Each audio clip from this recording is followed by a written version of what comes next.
కర్నూలు జిల్లా ఆస్పరి మండలం చిగిలి గ్రామంలోన ఒక విషాదం చోటు చేసుకుంది.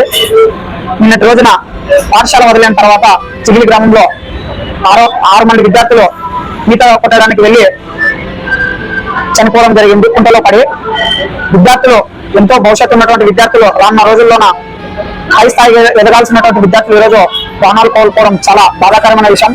వారి కుటుంబాలకు ప్రగాఢ సానుభూతి తెలుపుతా ఉన్నాము. అలాగే రాష్ట్ర ప్రభుత్వం కూడా వారి కుటుంబాలకు 6 మంది విద్యార్థులకు 50 లక్షల రూపాయలు ఇవ్వాలనేసి బిఎస్ఎఫ్ విద్యార్థి సంఘంగా మేము ప్రత్యేకంగా డిమాండ్ చేస్తా ఉన్నాము. అలాగే వారి కుటుంబాలను కూడా అన్ని విధాలుగా ఆదుకోలే రాష్ట్ర ప్రభుత్వం.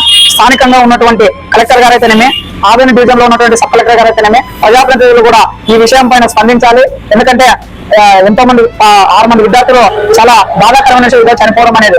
కాబట్టి స్థానిక ప్రజాప్రతినిధులు కూడా స్పందించాలనేసి మేము డిమాండ్ చేస్తా ఉన్నాం. నా పేరు ఉదయ్ కుమార్, బిఎస్ఎఫ్ జిల్లా అధ్యక్షుడు.